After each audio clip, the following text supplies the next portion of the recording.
The sign-up sheet up there? Okay. On the front table. All right, if anybody needs to sign up to speak on Senate Bill 81, there's a sign-up sheet up there. Everybody good? We'll go ahead and get started. We're going to do the regulatory subcommittee first, and then Representative Washburn is going to take over to do the special after this one. So, Chairman Powell, whenever you're ready. Thank you, Mr. Chairman. Can I close this thing here? Does it? Good. I want to thank you, Mr. Chairman, and members of the subcommittee.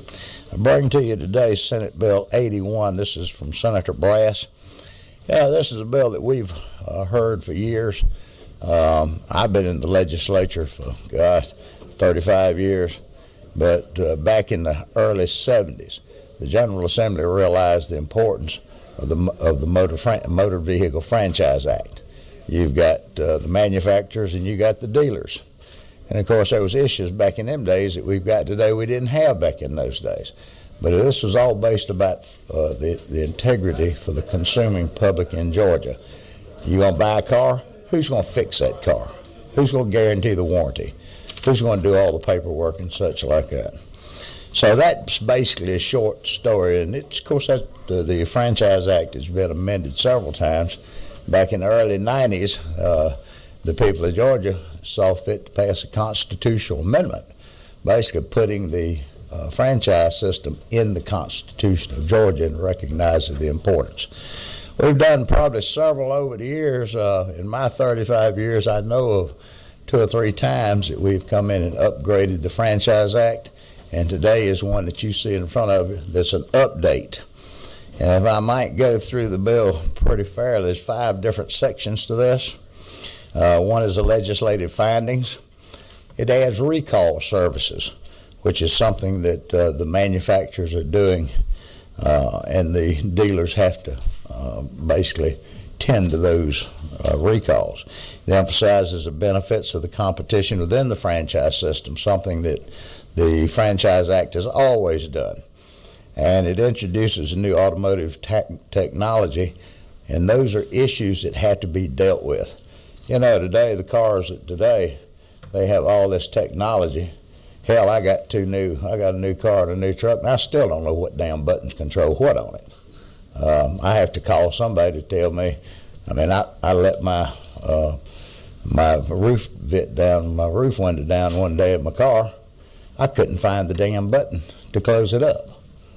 I had to call somebody to tell me where it was after I pulled into somebody's garage to get out of the rain. But this is how technical all of these cars have gotten. So that's in the legislative findings. It gives a definition for all this. There's a few very important parts of this. One is the data. Second section, data protection. You know, in this society we live in, you know, all this data that's collected on individuals and on vehicles and stuff, dealerships handle a tremendous amount of sensitive consumer information, and this basically spells out that they have certain rights to that. It prevents unauthorized access, sharing, and selling of dealership databases. It prohibits third parties from limiting a dealership's ability to protect. So if they want to protect and store this information for their security, then they can do so. This allows data integrators access to the data, and that's if allowed. Permits dealers to continuously monitor and audit data access from or written to their data systems without any interference. It allows dealers to back up data. You know, that's kind of self-explanatory. And these changes were to promote competition of the data management, quite frankly, something that's very important to these folks. Third section of this deals with what they call OTA, over the air. You know, it's always amazing to me, and it goes back more than just my last couple of cars, how much the car dealerships, how much the manufacturers know about my vehicle. I thought it was a strange thing that I was getting messages when it was time to do an oil change or a tune-up. That's because of the computer chips in them cars are basically over the air relayed via whatever, phone messaging or whatever, but it goes back to the manufacturers to tell them that. And in that note, it requires manufacturers to compensate the franchise dealers. When these dealers you buy a vehicle from the dealer and you come in with something from that manufacturer, they have a right to be compensated to fix that or to upgrade it or to fix whatever. Requires the manufacturers to disclose to each dealer each accessory function on a new vehicle that might be initiated, updated, changed, or mandated through the OTA. Quite honestly, it just ensures that the dealerships are going to be paid for doing that. Section 4 deals with allocation. You know, we've had problems for years, and that's a lot of your smaller dealerships don't always get the allocation of vehicles or the parts and such like that to fix vehicles. This says that that the manufacturers will distribute parts to these dealers on a fair basis. And it gives a definition that reasonably quantity of vehicles is fair and equitable, increasing the transparency of the allocation process, transparency in the allocation process, and clarifying that the manufacturer's inability to meet allocation standards, and then the dealerships ought to know that. Now, I will pause at that and tell you, every bit in this bill has been agreed on by the manufacturers, by the dealerships, and all the parties. So this isn't a bill that you're going to see folks out in the hall pulling you in to say, you know, we want this or we want that, because this was all worked out in advance. Last section on this deals with showrooms and galleries. We have a new system, or we have a new business model that some car manufacturers are going today, and that's direct sales. They're bypassing the franchise system. They manufacture. They don't have a dealership. They want to sell over the internet or whatever. And in this case, they can have a showroom, they can have a gallery, they can show it, but they can't sell the vehicle. If they're going to sell that vehicle, they got to sell it over the internet or whatever. So that guarantees that these companies aren't into the competition with the dealerships to break the franchise system. That, Mr. Chairman, ladies and gentlemen, the committee, is what this bill does. Be glad to stand for any questions. All right, look like we don't have any questions. We have anybody signed up to speak on the bill? All right, now I got a question. Number 18. Me. Chairman Jackson. Chairman Powell, just go with that last little bit again, will you? You were talking about the online purchasing. That would be the direct sale. Yeah. You have a few of the companies now that have opted not to have dealerships. That means that they can direct sale. They just can't do it off of a showroom. If you want a direct sale, then you can have a showroom, you can have a gallery, you can show your vehicles. You can explain it to somebody who drops in.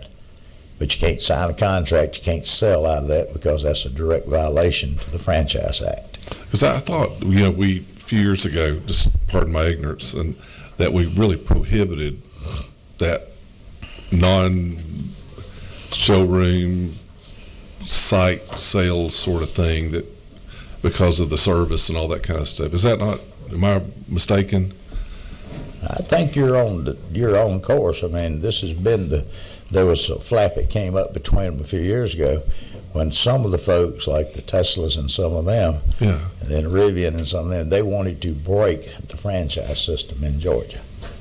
And when they realized that it couldn't be broke, because the consumers deserve, if a consumer buys the second highest price product next to their house, if they buy that product, then it's always been the mode of the General Assembly that somebody needs to service it. Somebody needs to be there when that car breaks down, or the warranty, something happens to the warranty, and God knows in this new day of technology we're living in, with the over-the-air stuff and all of that, and with all the components on the vehicle, that they have a right to know that somebody's going to be there to warranty that vehicle and to fix that vehicle. If I may, Chairman. So how does this protect the consumer? Seems like, again, Chairman Powell, they'd be able to do an online sale from wherever the heck. They can do the online sale, they can sell it, but then it's up to that manufacturer and that consumer to get together on maintenance or whatever. Because, as I said, the Teslas, Rivians, Yeah. and some of those folks, they don't have a dealership, somebody to fix it. That's one of the reasons that I don't own a Tesla, but they tell me that a lot of the Teslas that people buy these vehicles, and a lot of times they're waiting a considerable period of time to get them fixed because they call in, and then to me it's kind of like Georgia constituency call DFAX on the call-in lines. Hell, they call in, they can't get nobody on the line. They sit on the line for an hour, Right. and then the phone hangs up on them. Sorry, I didn't mean to get into that irate spell. That's one show. I'm for your bill 100%. Yeah. I was just trying to get back to that part. but- I know we fought this years ago. But we agreed several years ago in the franchise that if you're going to manufacture, fine. But if you don't choose to have a franchise dealer out there, fine. You fix your own stuff. Okay. And that's how it's done. Thank you, Chairman. Thank you. All right, we've got one more. Number 2, Chairman Carpenter. Thank you, Chairman. Yeah, I was looking over that Section 6, and to me, this legislation kind of clarifies. It looks like there's been a kind of an agreement between these guys and the dealerships that basically says, look, we get it, Rivian. You have stores where you're showcasing your cars. As long as you're just showcasing your cars and you're not making people, there's no financial agreement made in that store, then it's okay. These are the things 369 on down that are okay to do. You're not bypassing the system. But if you do any kind of deposits, et cetera, that's all going to have to be online, et cetera, out of the state of Georgia. That's exactly right. I appreciate the dealers being willing to negotiate that, because that's clearly been a negotiation that's happened, and I think that's a good faith negotiation with the dealers, and I appreciate them doing that. I think it was good faith on both the parts, and not just the dealerships, but also by the manufacturers to understand that we're talking about the consumer's protection. Sure, but the dealers are giving on that issue, and it a lot of times we get groups down here that aren't willing to deal on issues, and I appreciate that dealing. Give full faith and credit to the Georgia Automobile Dealers Association. All right. And if they just promise they ain't going to testify, we'll move on. So we don't have any more questions. Everybody's good. So what would be the will of the committee? Motion to pass. All right, got a motion to pass. Got a second. All in favor say aye. Any opposed? All right, bill passes. Thank you, Mr. Chairman. Thank you. Ladies and gentlemen of the committee. And I'd like to wish everyone a good afternoon.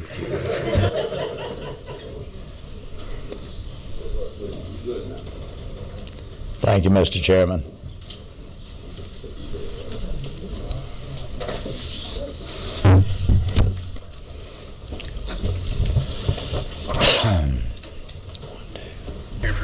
I'm sorry. You gonna stay here? I'm just No, you're on the subcommittee. Well, ladies and gentlemen, we'll call the special subcommittee of the Regulated Industries Committee to order. And now, Mr. Chairman, you have a House Bill 455, Yes, sir, I certainly do, Mr. Chairman. and you wanted to present that at this I time. certainly did, and I Yes, do sir. appreciate Yes, you sir. letting me move to the head of the list and Yes, sir. get on, because I've got a speaking engagement off campus with an association. Ladies and gentlemen, I bring to you today a bill that this committee is very familiar with. Last year, we dealt with a couple of bingo bills. If you don't remember, bingo has been on the books for years. Bingo is only one of 2 gambling activities that are legal in Georgia that were ratified by the constitutional change years ago. The only thing about the bingo, well, both of them. Lottery is one that goes to the scholarships and all of that.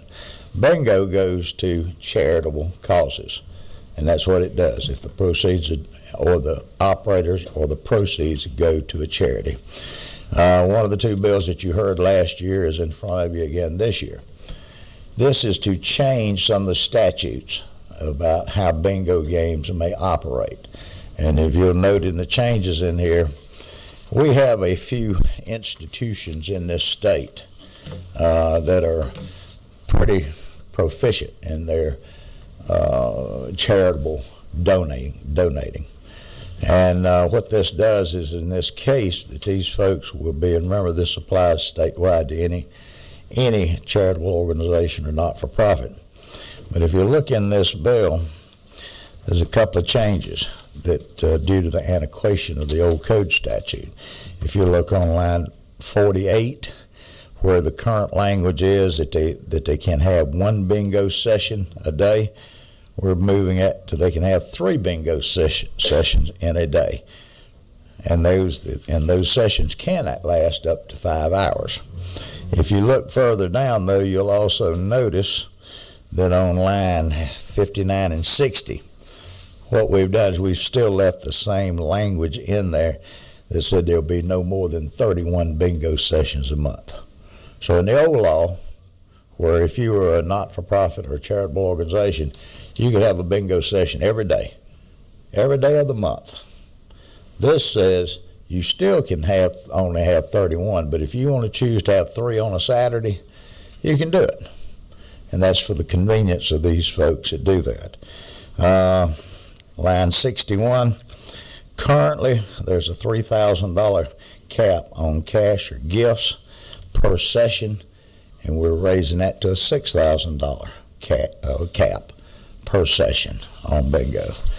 And then last but not least, if you'll turn around on the very back on line 70 and 71, this thing is so antiquated, it said that these charitable organizations couldn't pay more than $30 a day or per session for their helpers. Now, most of these organizations, they have professional auctioneers. If you ever been to these things, it's not like an auction. Well, it is in a way, but if you ever go to these things, it's kind of a fun adventure to go to these things. If anybody's ever been to the one down on Sea Island, I've never seen such a thing in my life. People will put on their sport coats. Hell, they look like they came out of the Kentucky Derby. I mean, they're dressed up to the nines, and they dance around, and they're so happy to be there because they know that any money that's given goes to the charitable trust that's operated by that group. So this sets it that they could pay up to $150 for personnel. Now, we all know that they ain't going to pay $150 for somebody that's passing out the cards, but they can certainly pay that up to. Doesn't say they got to pay that, but they can certainly negotiate, and that's what this bill does, ladies and gentlemen. Thank you, Mr. Chairman. Members of the committee, we have any questions? Chairman Jaspers, I see your light flashing. I always have a question. Chairman Powell, I guess who reviews where the money goes? What's the process of whoever Qantas does their thing? That would be the Internal Revenue Service, and it would also be the Department of Revenue. If somebody's running these games, law enforcement, they can make inquiries, but these games still have to be reported. If they're a 501 or if they're donating it to a 501c3 or a charitable organization, then it is reported. So revenue inspects them and Correct. checks into where they're going. Or even worse, the IRS. Yeah, but revenue, as far as we're concerned, is. Yes. Well, that's a question on 46. We moved from single location to locations. Why are we doing that? Yes, Which line? 46. We go conduct bingo games only at a single location. We moved to locations. Conduct bingo games only at a single location. We're striking single and saying location specific to the licensee's applications. That would be in the case of the place that I had referenced. They have it in a ballroom. If they want to move it to the beach club or if they want to move it anywhere on the property, they can do that. Okay. Gotcha. Thank you. Thank you, Chairman. Yes, sir. All right. Don't see any other questions. If there are no other questions, what's the will of the committee? Motion to pass. We have a motion to pass. Is there a second? We have a second. Any other discussion? All in favor say aye. Aye. Any opposed say no. And, Mr. Chairman, the bill passes out of Mr. Chairman, I subcommittee. thank you and the committee, and a special word of thanks to my dear friend, Chairman Jasper.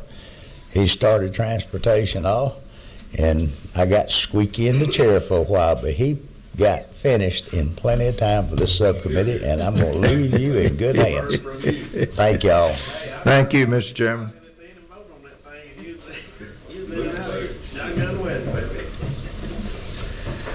All right, Chairman Stevens, you were here to present House Bill 219, I believe. If you're ready, please present the bill to us. Yes, sir, whatever your preference is.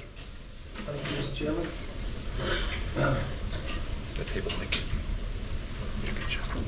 Members of the committee, thank you so much for a bill that you've seen before. We're good? Yeah, there we go. House Bill 219 is one that was passed out of the House last year. It's one that did not make it through to the end of the session over in the Senate, as many didn't. This is one, essentially it is a peer-to-peer review for nurses. We currently have this situation for doctors, pharmacists, dentists that may become impaired for whatever reason, mental health, drug abuse, whatever, rather than just allowing these folks to have to turn in their license and not have a good mechanism to get treated and back into the profession. This gets them back to work. It does exactly the way that the peer-to-peer for, again, these other three professions do, and it gets these nurses in a shortage situation as long as they are, as long as they adhere to their protocol there, then they can get treated and get back to work. And I'll answer any questions. All right, thank you, Mr. Chairman. Ladies and gentlemen of the committee, are there any questions for the chairman? Well, ma'am. Okay. Chair recognizes Secretary Abstraction. Abstraction? Abstraction. Yeah, that's good. There's a similarity, is there a similarity there? Thank you, Mr. Chairman, for bringing the bill. And I appreciate the bill, because I know there is as quite frankly, as is in the general populace for sure, but particularly among healthcare professions. I mean, I know that there is there are a lot of mental health issues and a lot of folks struggling under the pressures, certainly of those types of. So this would mean a professional health care program for providing for monitoring. So that's going to be a program that is administrated and run by the. Contracted by the board. Contracted with the board, okay. Correct. So, because I know that a lot of times and I've heard of this, and actually have a friend in the healthcare profession, and she's talked about some of the nurses that have experienced some mental health issues, and they are at times hesitant to even come forward and disclose these struggles for fear that there might be some retaliation against them, jeopardize their job in some way. So I would imagine in here I'm just wondering about the level of privacy, associated with these sorts of programs, because it's definitely clearly facilitated by the employer, correct? It's in there, and the records cannot be that go between the agency that's doing the oversight, if you will. Those records can't be accessed. It's good to know. So the privacy of the person who was intentionally going to seek help needs to do that with the knowledge that it's not going to be used against them. Absolutely, because I do think that has been a deterrent to a lot of folks in these fields from seeking the help that they need. And they will continue to try to practice whenever they really need to have the reinforcement to turn their license in and get the help they need. That's right. Thank you for bringing the bill. Chair recognizes Chairman Jaspers. Thank you, Chairman. Just a quick question. How's it funded? I mean, will the individuals who meet or with the professional counselor, social workers, what's along marriage, family therapists? There's no. How does that work? There's no. Of course, in pharmacy we have private funding that's in the bill that you can actually get private funding for. There can be state funding. There's none that's in this bill, but private funding is acceptable. We use, I think, a trust. You expect that someone who's maybe attempting to do this will pay a fee? Is that how, I guess, would work to Yes. to maintain their license, to keep moving, to get better, and all that good stuff. And of course, again, they would turn their license into the board with the understanding they're going to seek help with treatment protocols. If there's drug abuse, there's going to be testing throughout, the same way that it's done with pharmacists, doctors, and dentists. Okay. But there is no state funding in this. That would be, if that comes later, it will be subject to funding. But this can be run by private funding, Okay. Thank you. donations. Thank you, Chairman. Yes, sir.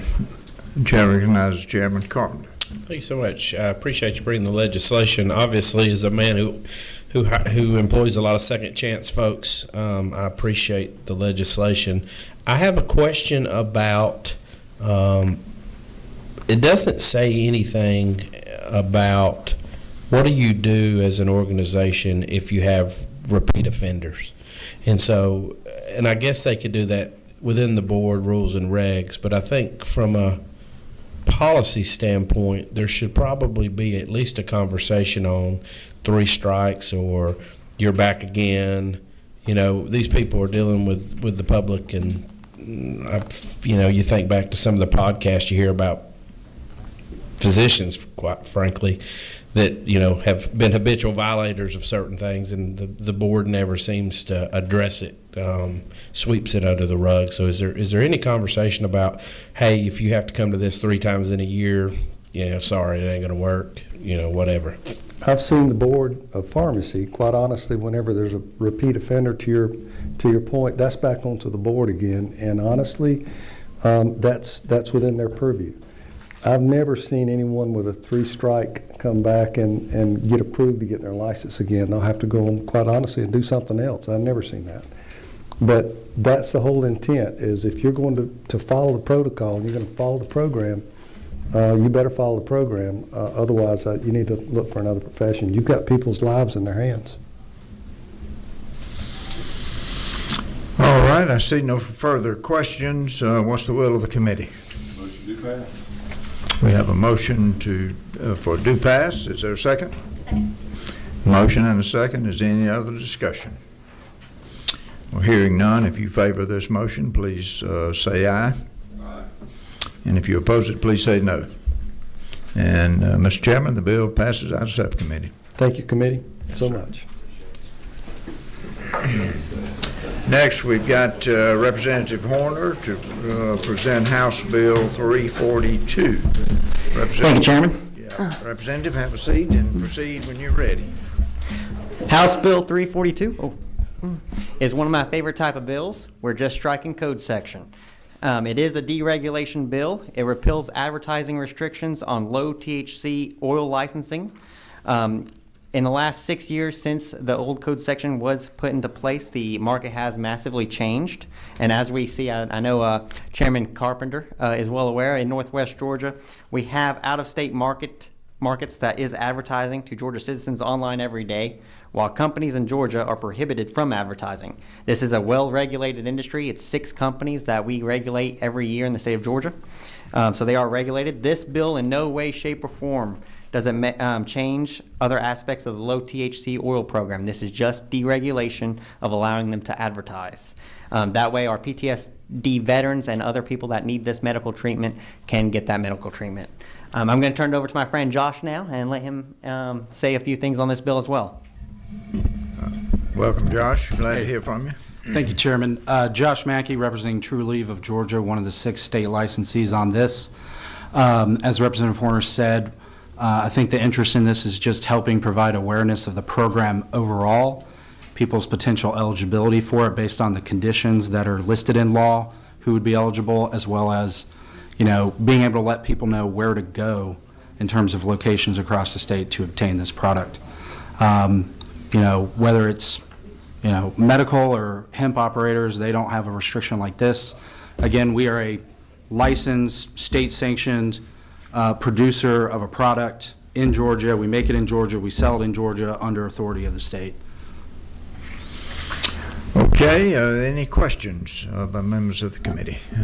Chair recognizes Chairman Jaspers. So, thank you, Representative. How currently do you advertise these products? Currently, there's a total prohibition on it. So do they, when you go to a doctor to get your whatever, a registered patient, how do they find out where one of the 6 people are? I'll let my friend Josh explain that. Yeah, as Representative Porter said, there's a complete prohibition on advertising. We are allowed to provide information to physicians only under the law. You would have to have one of the physicians that you talk to direct you as to where to go. You would have to Google it and find one of the licensed companies or go to the Medical Cannabis Commission website. But you'd have to know to do all of that to be aware of it. And what we're currently seeing, especially in my area of Northwest Georgia, Tennessee has very lax laws on this type of product. And so a lot of people just go right across the border without any type of medical doctor's note or any type of treatment. They can go buy it. They advertise it, again, online completely to the Georgia public. And you're seeing a lot of those stores pop up on the Tennessee line, just like the fireworks previously in the previous years.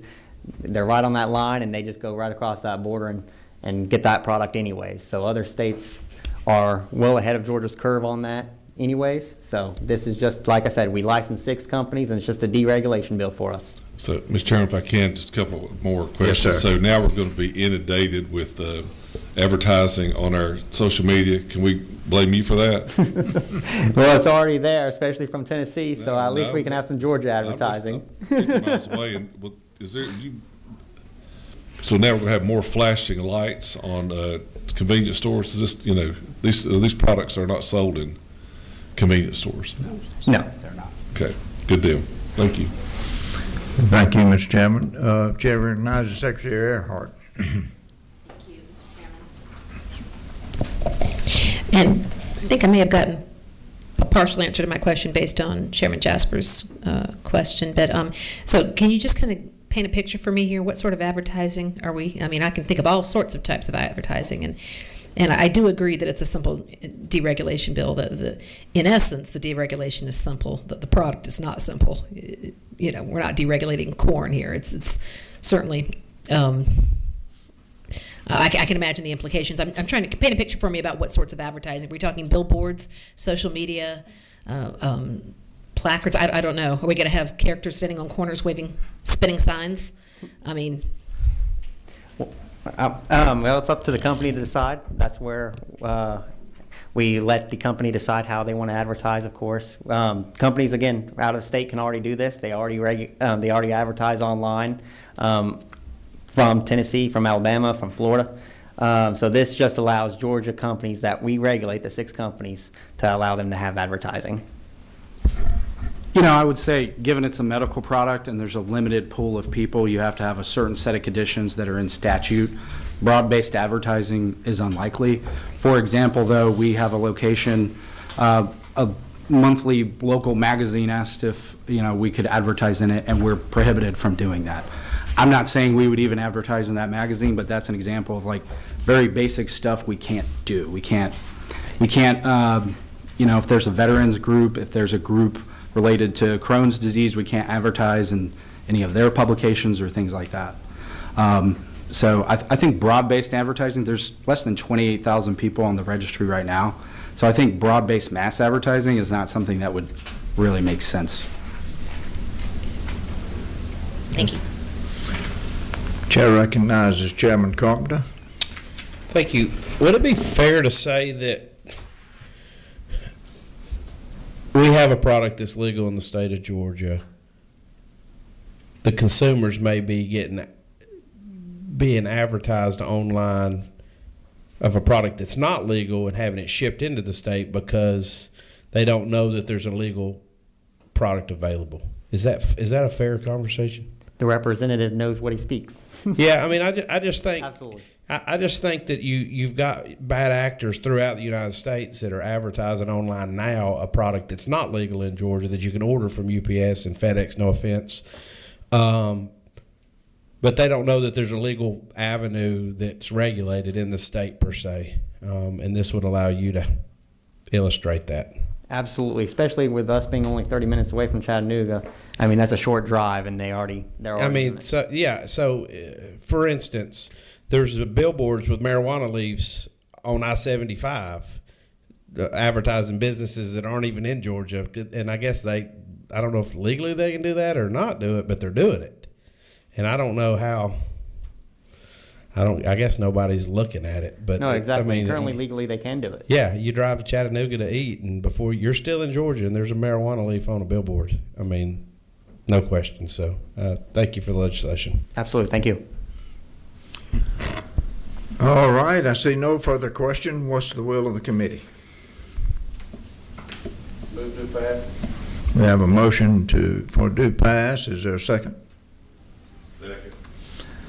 We have a motion and a second. Is there any other discussion?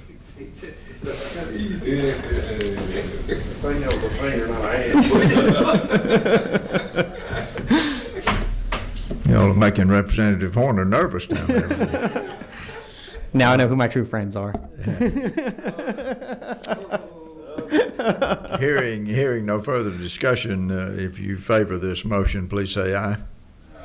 If you oppose it, please say no. And your bill passes out of the subcommittee. Thank you. Representative Horner.